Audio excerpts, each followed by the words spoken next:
Shalom untuk saudara pendengar yang dikasihi Tuhan Yesus Kristus. Selamat siang dan salam sejahtera untuk kita semuanya. Selamat datang kembali di renungan siang dan doa siang pada hari ini. Semoga saudara yang terkasih dalam keadaan sehat selalu. Kiranya damai dan sukacita Roh Kudus melimpah di dalam hati dan pikiran saudara saat ini. Sebelum kita mulai renungan pada siang hari ini, marilah kita bersama-sama berdoa. Bapa di kerajaan sorga, terima kasih atas penyertaan yang Engkau berikan kepada saya atas siang hari yang indah ini. Terima kasih telah memberi saya kesempatan untuk selalu dapat bersyukur atas segala pekerjaan yang aku kerjakan. Maka dari itu, saya mohon sertailah selalu diri ini sepanjang hari ini. Terima kasih atas berkat Tuhan hingga saat ini aku masih bisa merasakan kebaikan Tuhan dan buatlah agar bibirku selalu mengucap syukur kepadamu. Tuhan Yesus Kristus, terima kasih pada saat ini saya masih bisa bekerja. Tuhan, saat ini saya akan memulai pekerjaan saya. Berkatilah pekerjaan ini dan sertailah sepanjang saya selama bekerja pada hari ini, agar menjadi berkat bagiku, bagi keluargaku dan juga tempat saya bekerja. Berkati seluruhnya di siang hari ini agar berjalan dengan baik dan menjadi berkat untuk kami jalani bersama dengan anak Tuhan yang lainnya. Dalam nama Tuhan Yesus, aku berdoa. Amin. Sahabat pendengar yang kami cintai, bacaan renungan dan ayat emas Alkitab renungan kita siang hari ini akan kita mulai. Nats bacaan kita siang hari ini adalah, marilah kita melakukannya dengan mata yang tertuju kepada Yesus, yang memimpin kita dalam iman, dan membawa iman kita itu kepada kesempurnaan. Tertulis di dalam kitab Ibrani 12 ayat 2, judul renungan kita hari ini adalah Dorongan Semangat. Bacaan kita pada siang ini terambil dari kitab Ibrani 12 ayat 1 sampai dengan ayat 13. Karena kita mempunyai banyak saksi, bagaikan awan yang mengelilingi kita, marilah kita menanggalkan semua beban dan dosa yang begitu merintangi kita, dan berlomba dengan tekun dalam perlombaan yang diwajibkan bagi kita. Marilah kita melakukannya dengan mata yang tertuju kepada Yesus, yang memimpin kita dalam iman, dan yang membawa iman kita itu kepada kesempurnaan, yang dengan mengabaikan kehinaan tekun memikul salib ganti sukacita yang disediakan bagi Dia, yang sekarang duduk di sebelah kanan takhta Allah. Ingatlah selalu akan Dia, yang tekun menanggung bantahan yang sehebat itu terhadap dirinya dari pihak orang-orang berdosa, supaya jangan kamu menjadi lemah dan putus asa. Dalam pergumulan kamu melawan dosa kamu belum sampai mencucurkan darah. Dan sudah lupakah kamu akan nasihat yang berbicara kepada kamu seperti kepada anak-anak? Hai anakku, janganlah anggap enteng didikan Tuhan, dan janganlah putus asa apabila engkau diperingatkannya, karena Tuhan menghajar orang yang dikasihinya, dan Ia menyesah orang yang diakuinya sebagai anak. Jika kamu harus menanggung ganjaran, Allah memperlakukan kamu seperti anak. Di manakah terdapat anak yang tidak dihajar oleh ayahnya? Tetapi, jikalau kamu bebas dari ganjaran yang harus diderita setiap orang, maka kamu bukanlah anak, tetapi anak-anak gampang. Selanjutnya, dari ayah kita yang sebenarnya kita beroleh ganjaran, dan mereka kita hormati. Kalau demikian bukankah kita harus lebih taat kepada Bapa segala roh, supaya kita boleh hidup? Sebab mereka mendidik kita dalam waktu yang pendek sesuai dengan apa yang mereka anggap baik, tetapi Dia menghajar kita untuk kebaikan kita, supaya kita beroleh bagian dalam kekudusan-Nya. Memang tiap-tiap ganjaran pada waktu Ia diberikan tidak mendatangkan sukacita, tetapi duka cita. Tetapi kemudian Ia menghasilkan buah kebenaran yang memberikan damai kepada mereka yang dilatih oleh-Nya. Sebab itu kuatkanlah tangan yang lemah dan lutut yang goyah, dan luruskanlah jalan bagi kakimu, sehingga yang pincang jangan terpelecok, tetapi menjadi sembuh. Ayat renungan kita ini terambil dari kitab Ibrani 12 ayat 1 sampai dengan ayat 13. Kata bijak Alkitab hari ini adalah, kemenangan Kristus di masa lalu memberi kekuatan, di masa kini dan pengharapan di masa yang akan datang. Mari kita mulai renungan siang kita. Baiklah, mari kita mulai segmen kisah inspiratif. Ketika putra saya Yo masih kecil, saya membawanya ke YMCA terdekat untuk belajar berenang. Saya dapat membayangkan ketika dia kelak meraih medali emas di Olimpiade. Yang membuat saya kesal, Yo tidak tertarik untuk mengikuti kelas renang. Ia malah melihat air kolam, memandang pelatihnya, dan ia pun mulai menangis ketakutan. Saya berpikir, oh tidak. Ternyata saya menjadi ayah seorang anak pengecut. Parahnya lagi, si pelatih meminta saya membawa Yo kembali ke ruang ganti. Ketika ia merengek-rengek minta pulang, saya memberinya sedikit semangat. Kamu bisa, Jo, ayah akan selalu menemanimu saat latihan, dan kita akan saling memberi tanda. Jika kamu takut, lihatlah ayah, dan ketika ayah mengacungkan jempol, ketahuilah bahwa kamu tidak ada apa-apa karena ayah di sini mendukungmu. Akhirnya Yo setuju, dan kini ia dapat berenang dengan baik. Kita pun sering menghadapi keadaan yang tampaknya sulit dan mustahil. Pada saat itulah kita perlu yakin di dalam Yesus. Mungkin naluri pertama kita adalah melarikan diri dalam ketakutan. Namun, justru pada saat itulah kita harus melihat kepada Yesus, yang memimpin kita dalam iman dan yang membawa iman kita itu kepada kesempurnaan. Dia akan mengangkat tangannya yang pernah terluka bekas dipaku dan berkata, "Bertahanlah, teruskanlah bertanding. Aku dulu pernah melakukannya, dan dalam kuasaku kau bisa menang. Kau pasti bisa."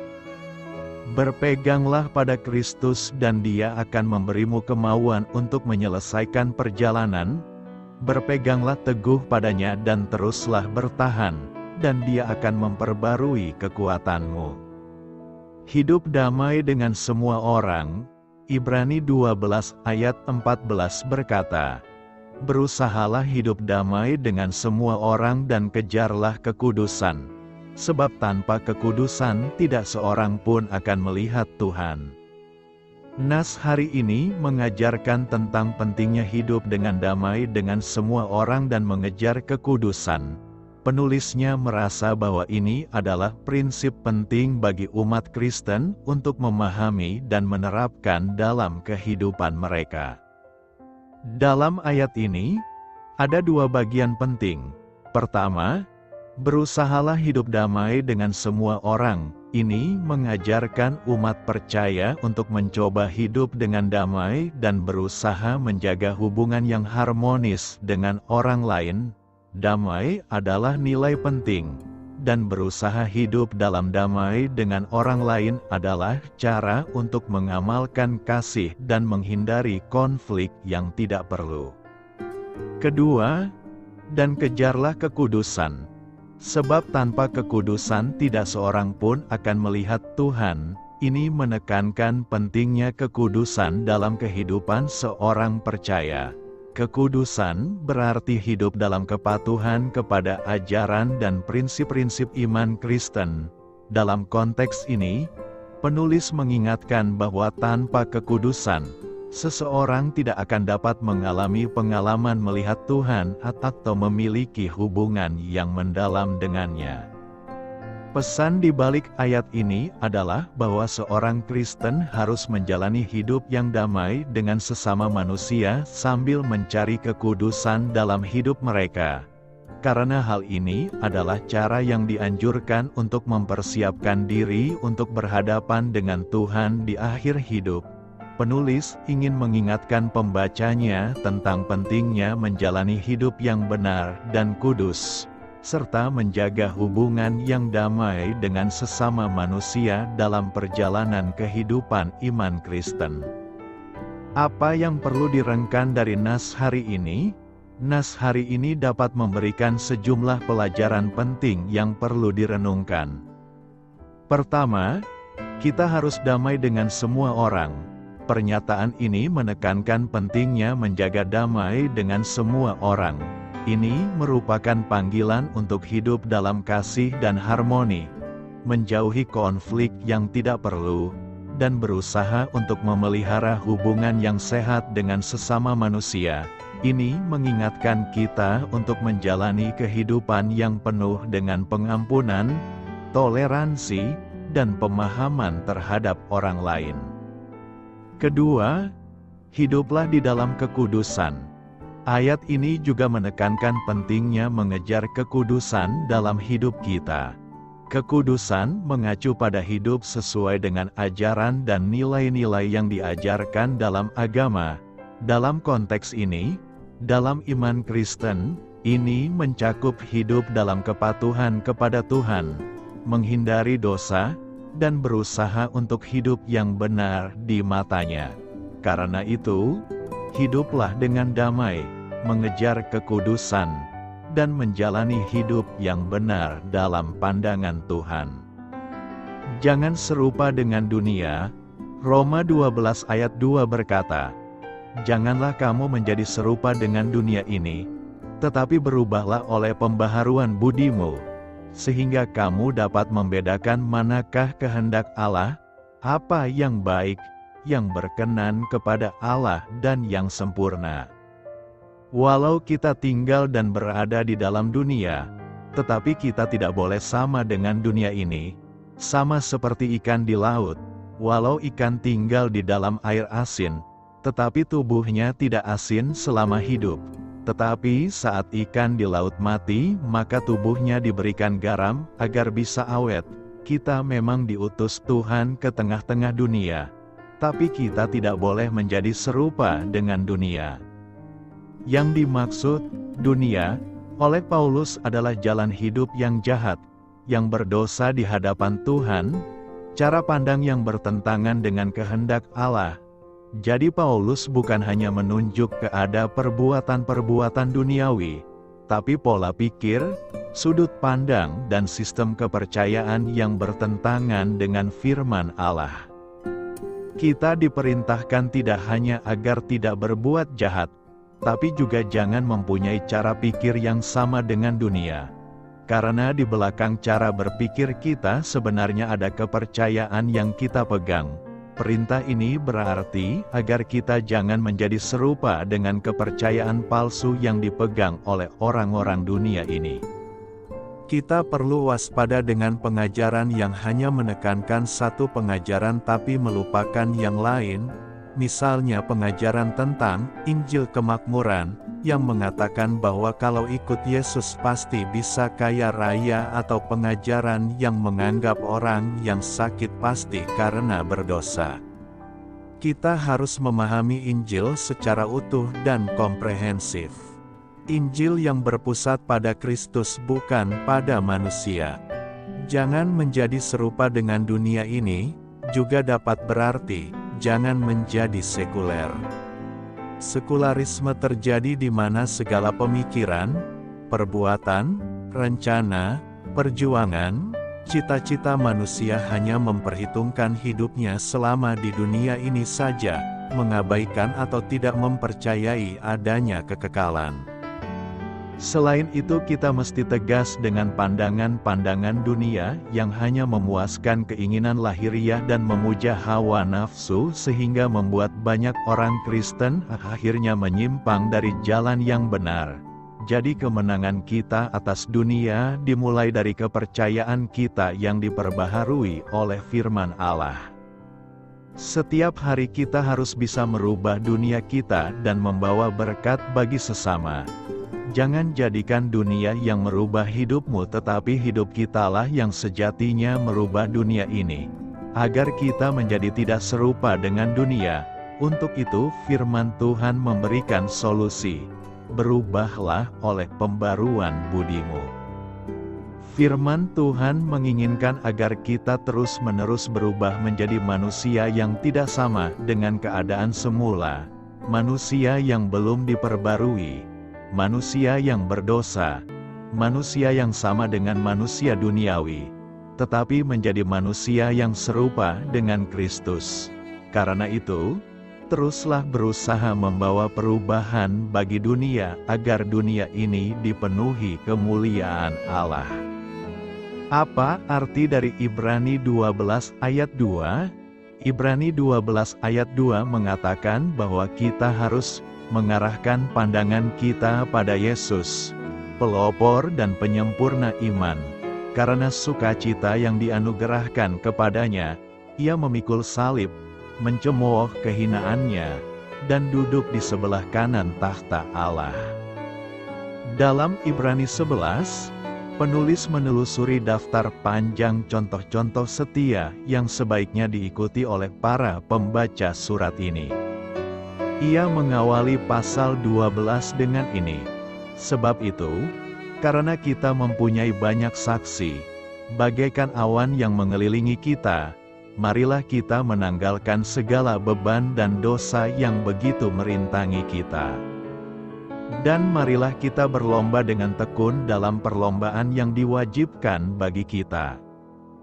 Jadi orang-orang beriman digambarkan sedang berlomba. Mereka dapat melihat contoh-contoh yang telah terjadi sebelumnya. Orang-orang dalam Ibrani 11 adalah awan saksi, yang disebutkan dalam Ibrani 12 ayat 1. Agar dapat berlari secara efektif, orang percaya perlu menyingkirkan dosa dan keterikatan lainnya. Orang yang serius mengikuti lomba lari tidak membawa bagasi tambahan. Anda belum pernah melihat pelari olimpiade membawa koper atau berbicara di telepon seluler selama lomba. Segala sesuatu yang tidak terlalu penting ditinggalkan.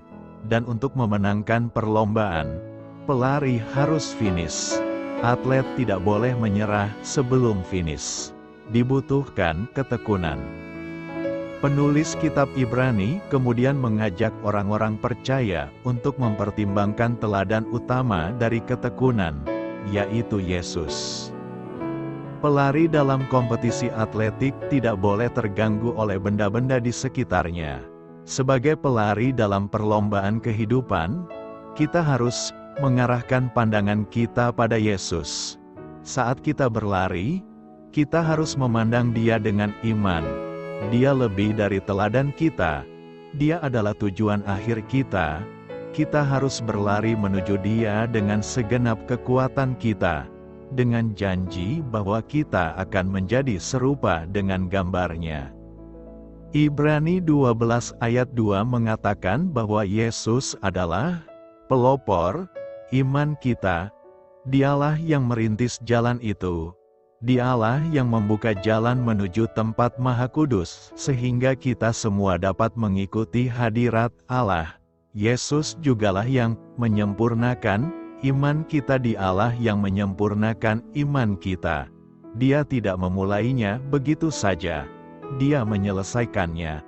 Ayat ini selanjutnya menjelaskan bagaimana Dia menyelesaikannya. Pertama, Ibrani 12 ayat 2 mengatakan bahwa Yesus menanggung salib. Di Getsemani, Dia bertekad untuk melaksanakan kehendak Bapa. Dia melakukan ini dengan memusatkan perhatian pada kegembiraan yang akan datang. Dia tahu bahwa dia akan dibangkitkan dan dikembalikan ke tempat kemuliaan yang dia miliki bersama Bapa sejak awal. Dia menantikan dengan sukacita orang-orang yang akan dia selamatkan. Dia rela memberikan nyawanya untuk menyelamatkan domba-dombanya. Kedua, Ibrani 12 ayat 2 mengatakan bahwa Yesus mencemooh rasa malu di kayu salib. Penyaliban adalah kematian yang mengerikan dan berliku-liku, termasuk penghinaan dan rasa malu di depan umum. Yesus diejek saat dia tergantung di kayu salib. Tanda yang tergantung di atasnya bertuliskan, Raja Orang Yahudi, sebuah ironi yang kejam karena itu benar. Namun mereka yang membunuh dia tidak mempercayainya. Orang lain yang berada di darat mengejek dia dengan mengatakan, dia menyelamatkan orang lain, biarlah dia menyelamatkan dirinya sendiri jika dia adalah Mesias Allah yang terpilih. Ironisnya adalah dia hanya bisa menyelamatkan orang lain tanpa menyelamatkan dirinya sendiri.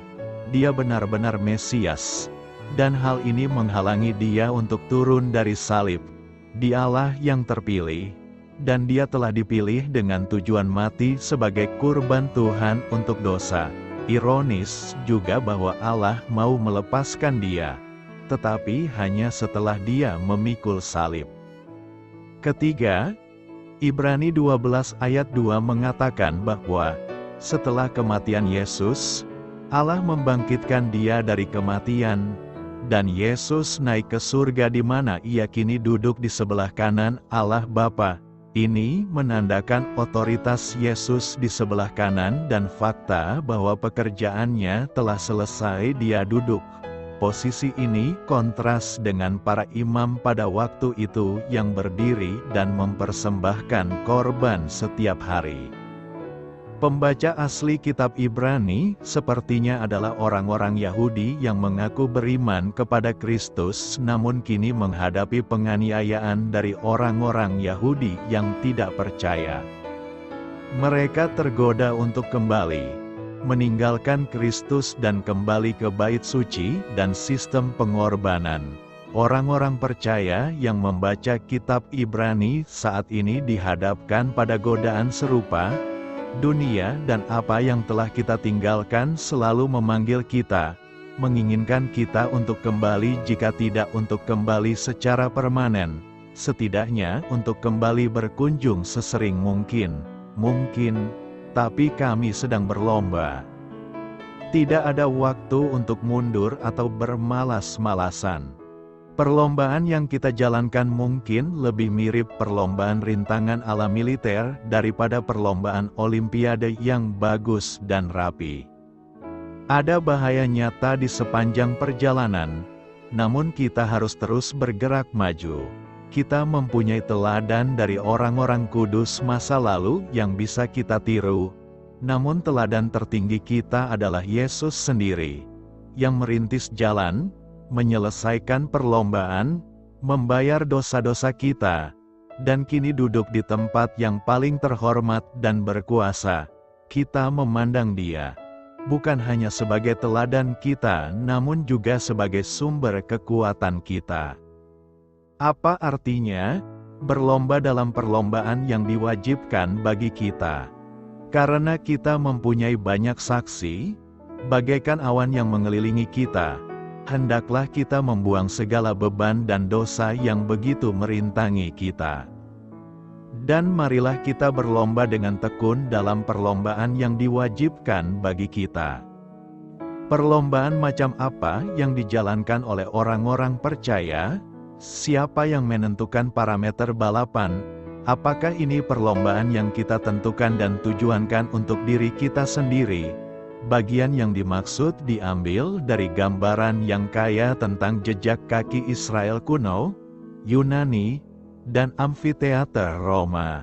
Surat ini ditulis untuk mendorong dan menantang orang percaya agar bertekun dalam iman mereka, terutama di tengah pencobaan dan penganiayaan.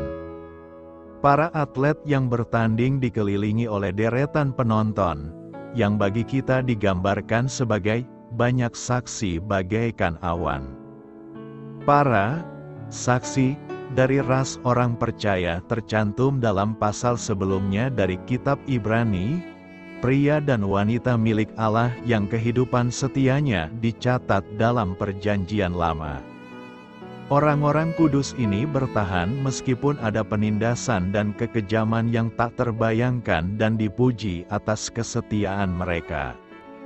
Apakah orang-orang kudus di Ibrani 11 benar-benar menyaksikan kita menjalankan perlombaan? Kita saat ini masih diragukan. Inti dari ayat ini adalah kesaksian mereka tetap hidup. Iman mereka yang pantang menyerah memberikan kesaksian akan janji-janji Yesus Kristus, yang mendesak kita untuk mengikuti teladan mereka dan dengan tekun berlomba dalam perlombaan yang diwajibkan bagi kita. Jadi, perlombaan adalah kehidupan Kristen. Ini adalah maraton, bukan lari cepat, dan kita dipanggil untuk tetap berada di jalur dan tetap setia sampai akhir. Paulus menggunakan gambaran yang sama menjelang akhir hidupnya. Aku telah mengakhiri pertandingan yang baik. Aku telah mencapai garis akhir. Aku telah memelihara iman. Ketabahan para saksi. Perjanjian Lama berbicara kepada orang-orang percaya saat ini tentang pahala dari tetap berada dalam perlombaan, tidak pernah menyerah.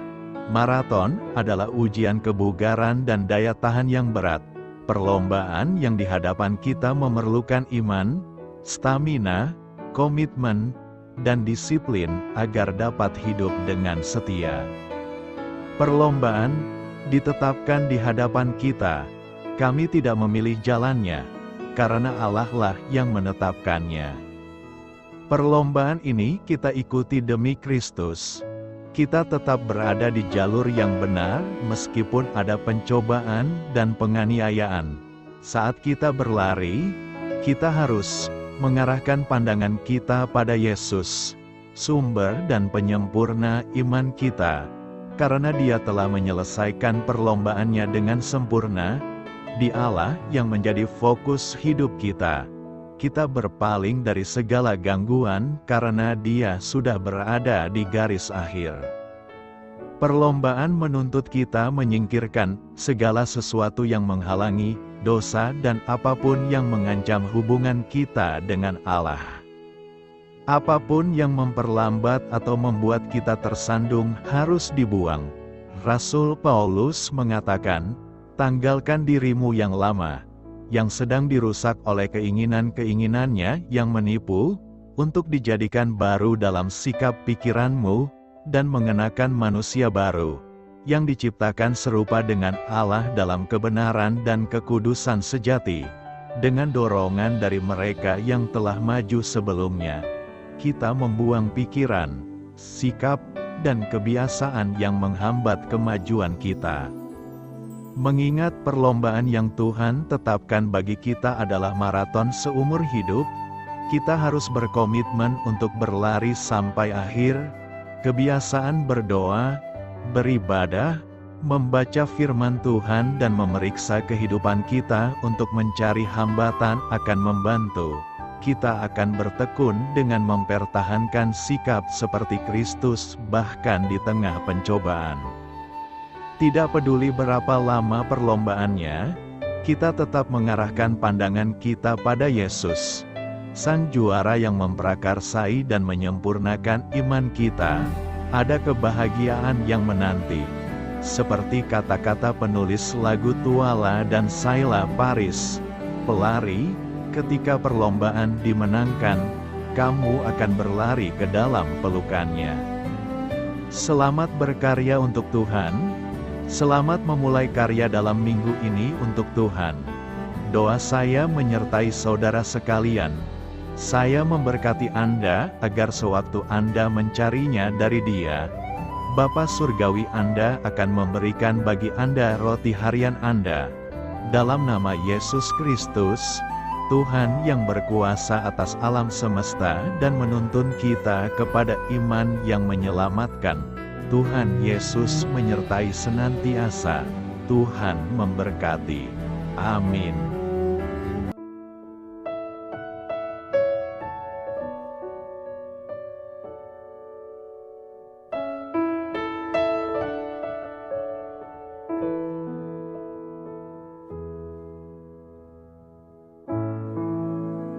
Demikianlah renungan firman Tuhan pada siang hari ini.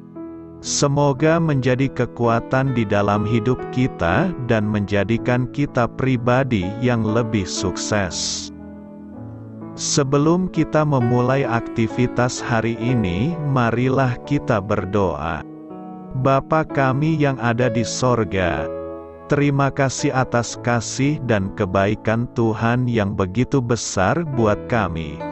Tuntunlah perbuatanku agar di sepanjang hari ini saya bisa bekerja sebaik-baiknya, tidak pernah jemu menolong sesama, selalu ramah dan tahu terima kasih, menghayati iman dan mengamalkannya dengan sekuat tenagaku.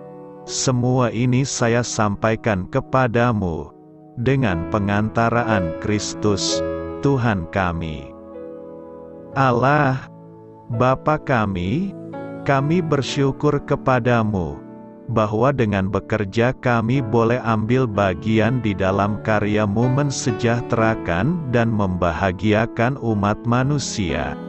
Kami mohon bimbingan-Mu dalam melaksanakan pekerjaan kami hari ini.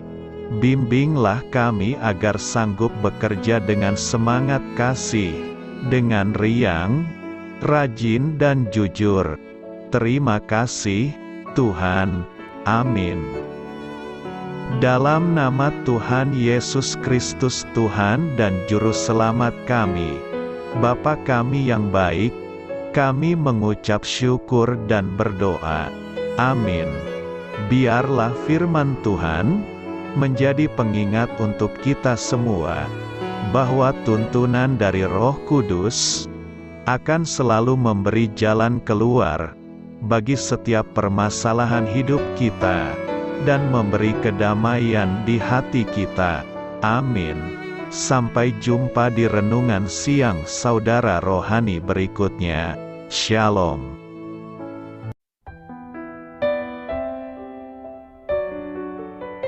Halo untuk semua pendengar saudara rohani yang terkasih di dalam nama Tuhan Yesus Kristus dimanapun berada. Mari dukung kami, tim redaksi Renungan Harian Saudara Rohani dengan cara memberikan bantuan, kritik dan masukan.